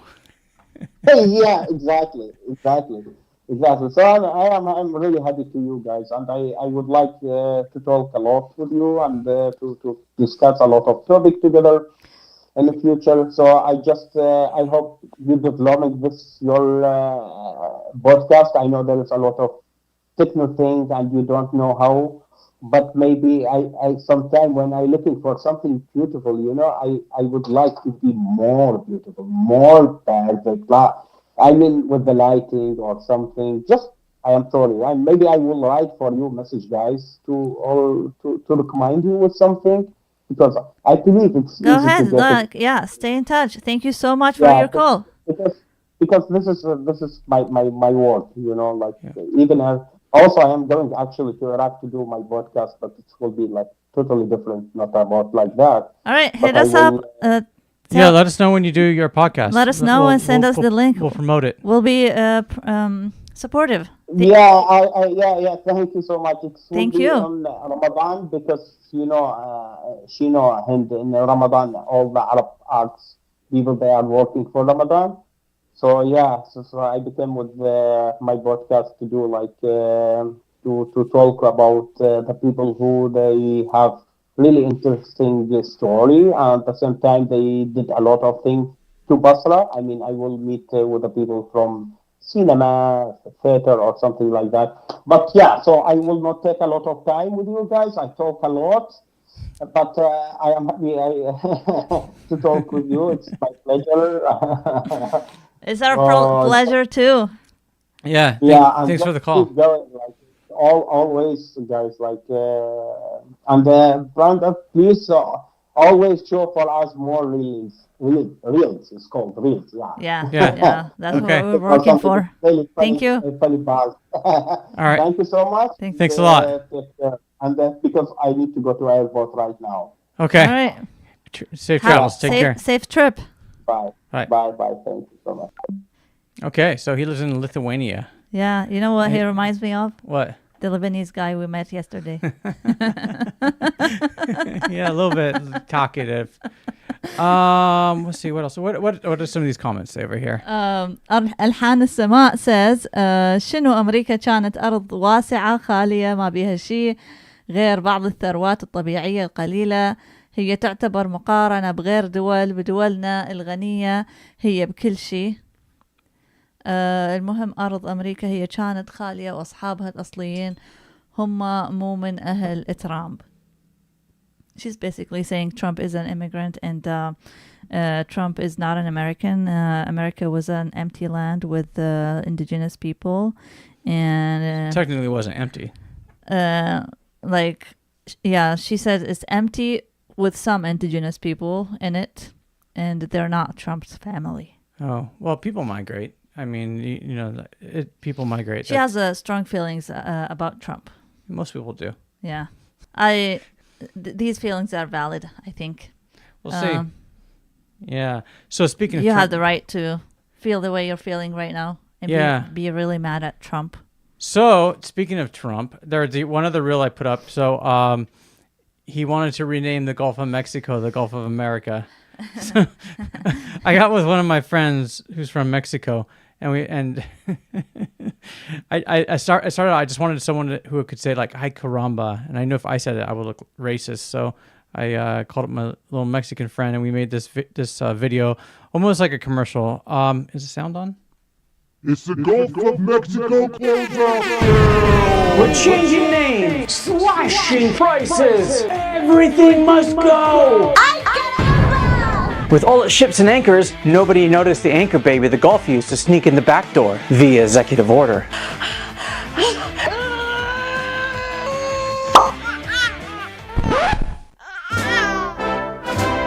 Welcome to America. And with new ownership, all current inventory must go or be deported. Get lost. That means all individual special prayers are now just $10. With prices that low, I must be crazy. Estás loco. Nuts is literally the name of my cult. It gets even better. For an extra $5, I'll pray for your entire family. I know what you were thinking. Wow, Messiah, that sounds like a great value. I'm all about family values. You want to be one of my wives? Are you ready to be saved while saving a few bucks? Which you can put into the tithe basket immediately afterward. Saving your soul has never been easier, so don't delay. Send my money today. Yeah, your money, but then it becomes my money. It's technically my money. You said if I help you, I'll get back the Gulf of Mexico. I said you get to golf back in Mexico. ICE is on their way. You know who to call. Special rates apply to cancer patients, the elderly, suicide bombers, and FLDS. All right. So that was maybe some jokes you may not understand if you're in the Middle East, but like an anchor baby. An anchor baby is people that come to the U.S. and they have a baby here, and the baby's a U.S. citizen, and sometimes people will call that an anchor baby that plants you in the U.S. and it's kind of a derogatory term, but let's see here. All right. What did I want to say? I forgot. Oh, I have a question for you, babe. Sure. Why are you wearing this dasha in that video? Oh, I just think I mean that character is a cult leader character. It's a very cult looking outfit. I think a lot of Middle East outfits look really good with as far as like portraying a cult image. Or Asian, Hindu stuff, Buddha stuff. I don't know. These are just, for a Westerner, these are things that you associate with like cult. And it just, I like the way it fits and looks for that character. All right. What else? So that was all the reels I think we did this week, other than just a few like goofy filler reels that aren't really worth playing right here. Today we're going to be working Someone on Instagram said احنا هسه احنا شدنا نفتهم. تعلمي انجليزي راح تفتهمينا حبيبتي. احنا جاي نحكي بالانجليزي لانه رجلي ما يحكي عربي للاسف. She's like, what? How are we supposed to understand? I'm like, learn English. You'll understand. Unfortunately, we're using English because my husband doesn't speak Arabic. Yeah, I mean, that's the thing, and maybe you can translate this, because there's a Middle Eastern audience and also a Western audience. We try to balance back and forth, but I don't speak Arabic, and we like to do this podcast together, so English is our only option, other than maybe really rudimentary Spanish. But that's all. I think, didn't you say you wanted to do an Arabic episode soon? Yeah, I'll do an Arabic episode offline. And I'll put it online on Hind Deer's channel. Okay. And that episode, I want to talk about some rumors and some stuff. You'll see when I upload it. You want to tell them in Arabic? راح نسوي حلقة بالعربي يا جماعة. حلقة هند دير بودكاست بالعربي وراح تنحط على قناة هند دير. فترقبوا تلك الحلقة. زين. هند اطلعي، هند ناقصك حسد، دقعدي وسكتي. حبيبتي، الحسد إذا تحطيه ببالك راح تنحسدين، وإذا تشيليه من بالك راح تعيشين حياتك بهناء وفرح ورخاء. فنشيل الحسد من بالنا ولا نحط اعتبار لهذا الحسد. وأنا يوميا أنا ورجلي نصلي العشاء ونقرأ قل أعوذ برب الفلق، فإن شاء الله يا ربي إنه الله يكون محصلنا من الحسد وإحنا عايشين حياتنا ببساطة الحمد لله. ما نخاف من الحسد حتى لا يجينا. يقول لك اللي يخاف من العفريت يطلع له. I'm just basically saying what Hiba is saying on Instagram. She said, be careful, watch out for the evil eye. The evil eye, what is the evil eye? Like someone that wishes you unwell? Unwell because we are good together. I'm like, if you're scared of something, it's gonna happen. So don't be scared of it. Don't obsess over it. And we pray every night. So we are protected by God from the evil eye. We definitely appreciate the positive support. We appreciate you guys so much. We love interacting with you guys, and we know there's people out there that wish us bad things, and I think they're just maybe they're just unhappy people, maybe they're lonely people, whatever reason, but that exists. You can't do something like this without having critics. Yeah, exactly. Someone on Instagram, by the way, thank you so much for the support. I don't know her name because her name is 1.ughl. One Uggle. One Uggle. Which is not a name. I don't know. Anyway, she says she's speaking English because her husband doesn't speak Arabic. She's just basically answering people's questions. She's been with us since the beginning of the live stream, so thank you so much. I really appreciate it. MK says Omar. Hi, Omar. Hi, Omar. Name is Omar. Oh, his name is Omar, so he's a boy. Okay. And what? I was reading someone's comment here. أنا متابعتك من سنوات. أهلا وسهلا بك يا MK. أهلا وسهلا نورتي. Hind, was it your dream to have a podcast? Yes. Yeah, I like. I've always wanted to be a show host, for lack of a better term, but I wanted to be a host.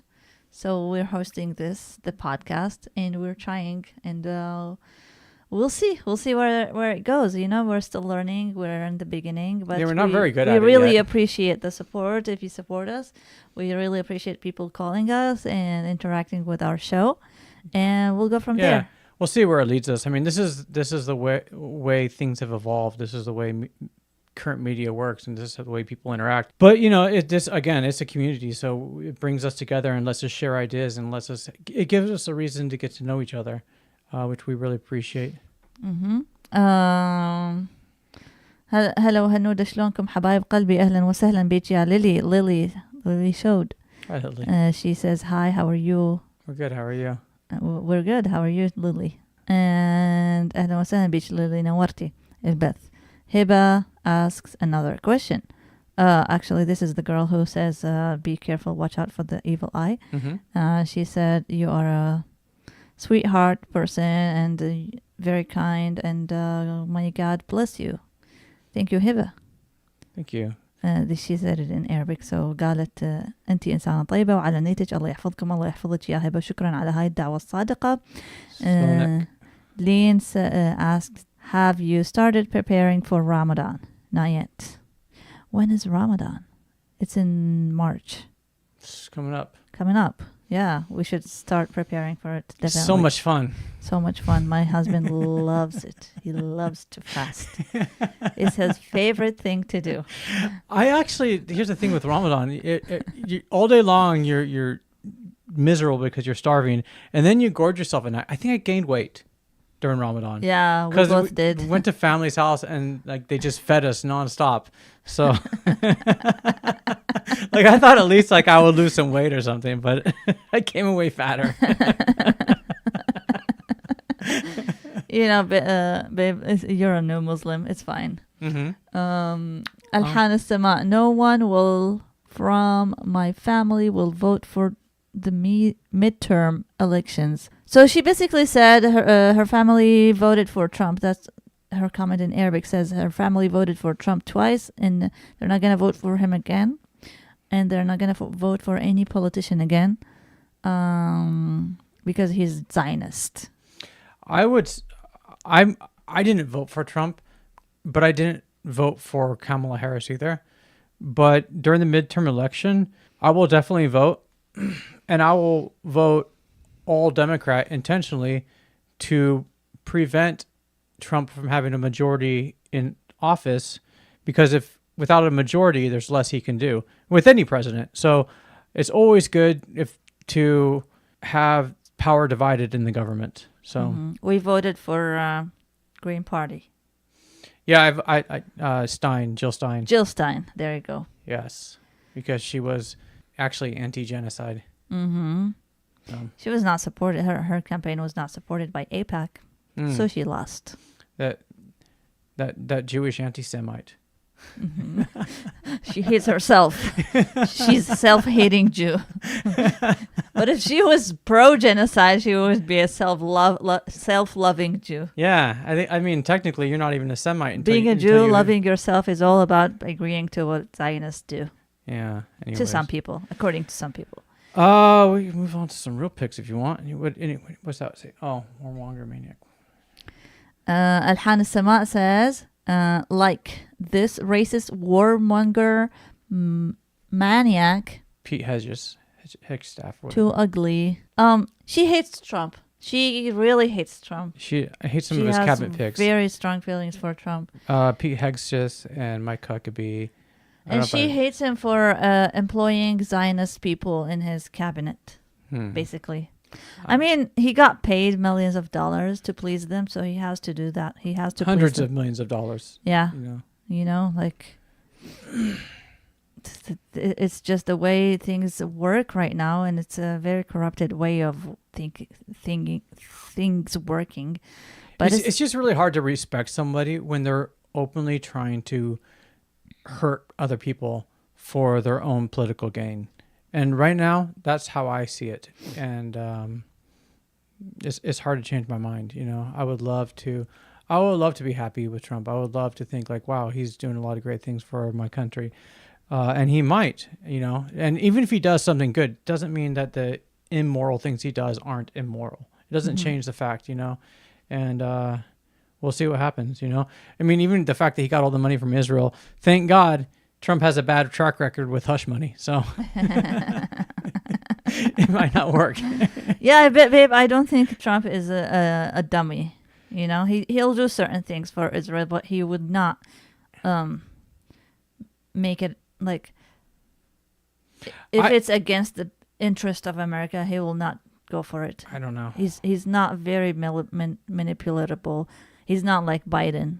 Biden was the worst. Like, I have stronger feelings for Biden than Trump. Yeah, anybody that thinks Trump is dumb, I think they're mistaken. I think Trump is extremely intelligent. I think Trump is probably a savant. He's an anomaly, and there's a lot of yin and yang, good and bad. I don't necessarily dislike him. I didn't vote for him. I didn't vote for Trump specifically because in case he was going to be doing the kind of things he's doing now, I didn't want to be responsible for that. I didn't want to be responsible for families being torn out of their lives and forced out of the country. Whether or not they're here legally, I get it, but it's just I don't want to be part of it. I don't want to be part of supporting any type of genocide in the Middle East. I don't want to be part of any of that. So that's why I didn't vote for him, and that's that. Yeah. All right. Someone's asking on Instagram إيش عندهم جاي يحجون وإحنا أطرش بالزفة. She's like, why are they talking and we can't understand anything? Well, if you learn English, maybe you will understand something. I'm really sorry we're not speaking Arabic on this podcast. I'm going to do an Arabic episode. أنا راح أسوي لكم حلقة بالعربي وعدتكم أسوي لكم حلقة وأنزلها على اليوتيوب. ما راح تكون مباشرة، راح تكون غير مباشرة. Omar, special thanks to Omar for watching us from the beginning of the show, and he's answering people's questions on Instagram. So thank you so much, Omar.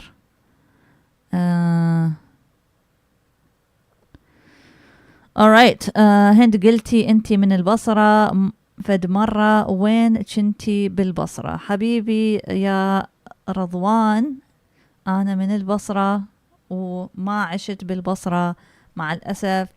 الغربة حرمتني من هذه الفرصة أنه أعيش بالبصرة وأتعرف على أهلي وناسي البصراويين، بس ماما وبابا من البصرة، أمي وأبوي من البصرة، من المشراق. إحنا من المشراق.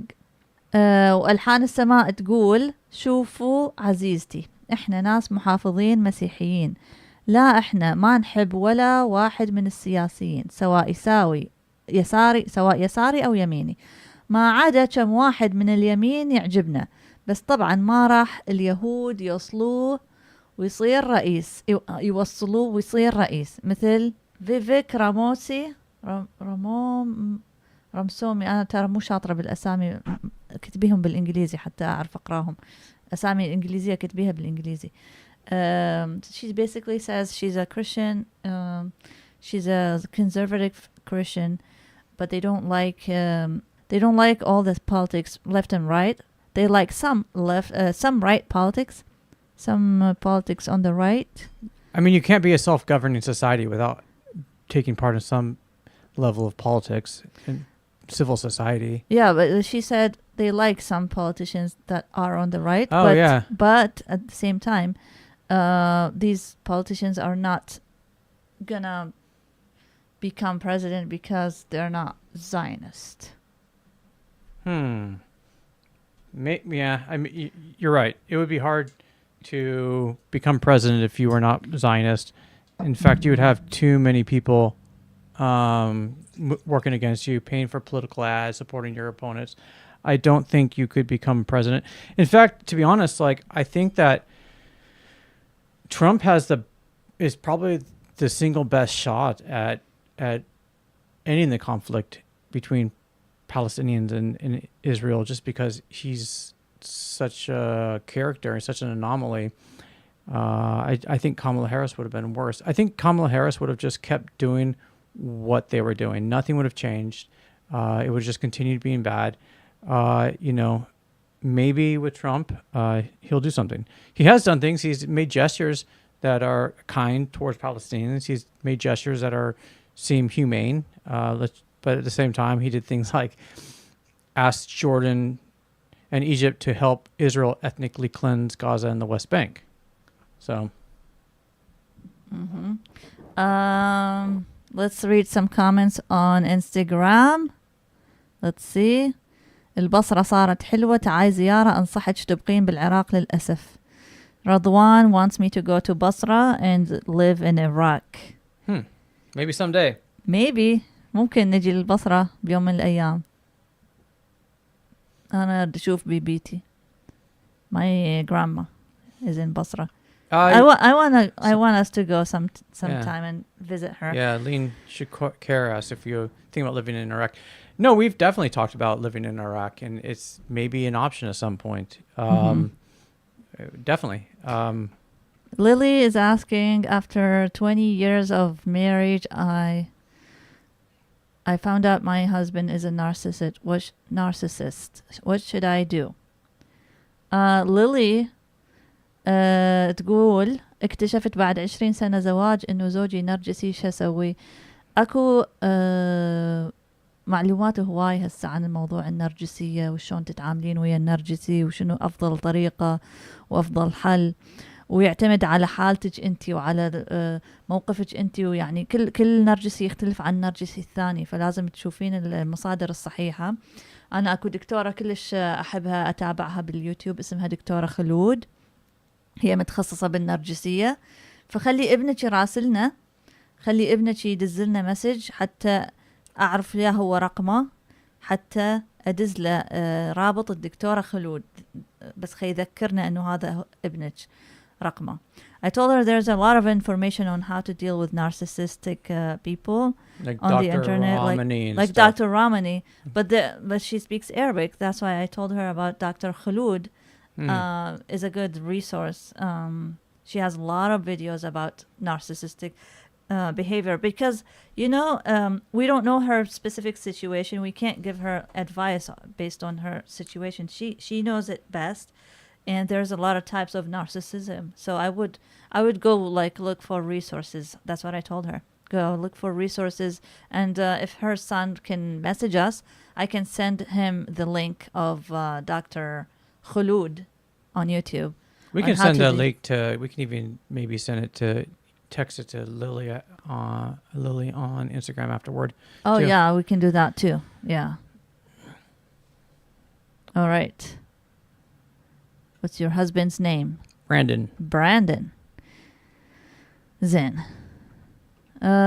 حاولي ترجعين المحتوات والشهرتك، كنتي أشهر صانعة محتوى باليوتيوب. والله سويت نفس محتواي القديم، موجود على اليوتيوب، بس ماكو تفاعل لأن أنا تركت فترة كلش طويلة.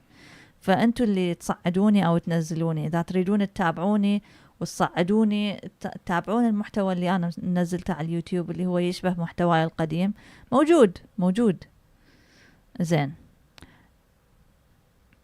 You both have to talk about it. Oh, Lean is telling Lily, you both have to talk about it. No, you don't tell the narcissist he's a narcissist. You both don't talk about it because narcissistic people have a fixed mindset. They will reject any type of talking about it. So I would suggest going to resources and getting information, and based on the information act, do some action. But don't confront a narcissist about being a narcissist. I mean, I think it's important too that people understand that you can be in a relationship where you're experiencing narcissistic abuse, and the person's not necessarily a narcissist, but it doesn't mean they're not abusive, and it doesn't mean you're not suffering narcissistic abuse, because narcissistic abuse is a very specific thing. And being a narcissist is kind of a general category, and the definition changes. They apply it to so many different types of people. It's sort of just like a all-encompassing term. But narcissistic abuse is absolutely a very specific type of abuse. And if you're experiencing that, the best thing to do, first and foremost, is to start to be aware of it. Start to look at your own life in ways that you can protect yourself. And gray rocking, which is a term they use in narcissism, where you kind of shut out the person who's causing you the discomfort.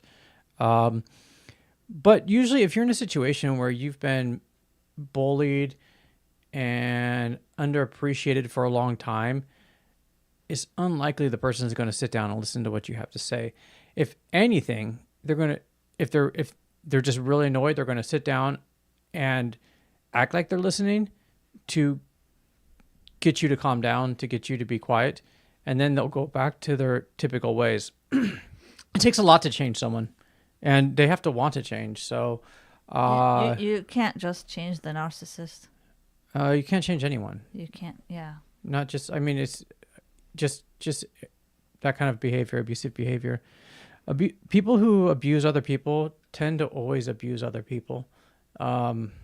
It's just a common trait that they carry. Yeah. Alhan Sama mentioned some politicians that she likes, that she wants them to become president, but the AIPAC will not let them. Vivek Do you know any of Ramaswamy? these? Yeah, for sure, I know all of them. Vivek Ramaswamy and Tulsi Gabbard. Okay, and Rand Paul. Mm-hmm. I like Rand Paul. Yeah, because of his anti-vaccine Rand Paul seems agenda. Like he seems like your kind of politician. Like Rand Paul's dad is a congressman, Ron Paul, and he says some very he says a lot of oh, TV's going blank. Ron Paul says a lot of very libertarian things. Talks about the mistakes the United States makes when it intervenes in other countries. It talks about just in general, why our current foreign policy is causing problems to the U.S. So I like Ron Paul. I respect him. I maybe those people could be president. There's things about each one of those people that I admire, but I don't know them that well. I think Vivek Ramaswamy, he lives here in Ohio. He lives in Cincinnati. And he's his parents are from India. He's Hindu. He's a Hindu, and he ran for president as a Hindu. And then Tulsi Gabbard, she's actually I don't know if this is true or not, but I think she grew up in a cult. And I think she's actually belongs to a cult. And I don't know how cultish it is, but that seems to be true. It's some kind of unusual religion. But she grew up in Hawaii. She was in the military. She was Democrat. She became more to the right. Sorry, babe, to interrupt you. Are you hungry? No, I'm not hungry. No. All right, so let's we're going to wrap up soon. Let's just go into some of these real picks, and we'll be Everything's falling apart. Hind Deer's weekly real picks, so dope, super duper diggity double dog dope dirt. Oh, mom, bruh, hob.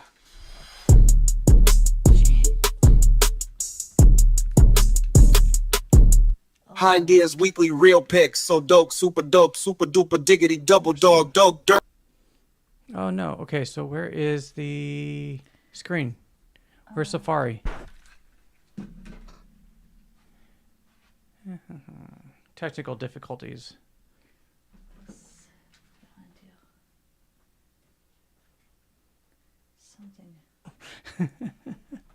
We'll just do a couple real fast and then get it done because this is really bad. Last week we looked at I played a reel of Indian street food, and I saw this video and I thought it's kind of offensive and it's kind of stupid, but at the same time they were making a parody of of Indian street food, and it's kind of funny too. So it's especially funny because we watched last week. So.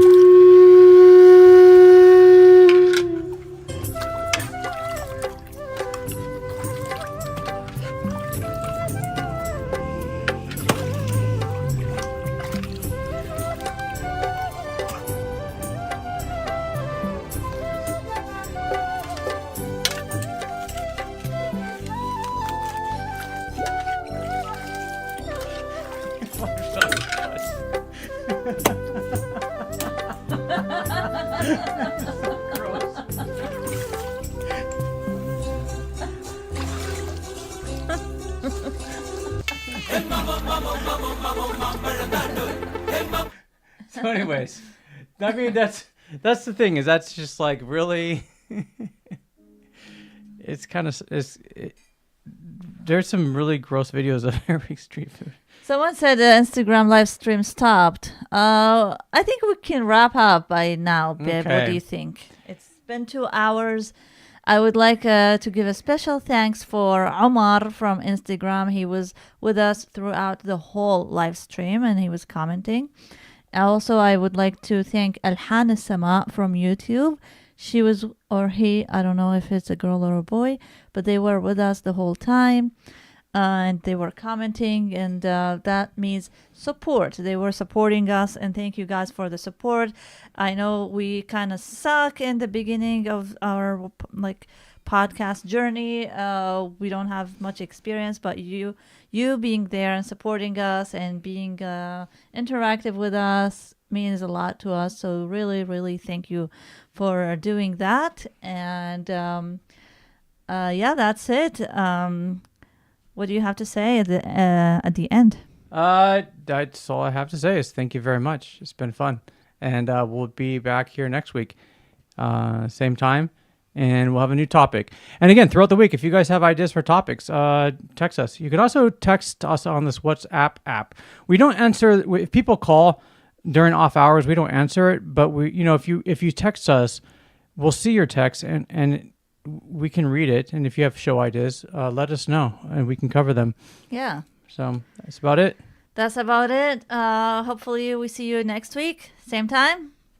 And well, I'll do my Arabic episode offline, but thank you for watching, and see you next time. Bye, guys. Bye.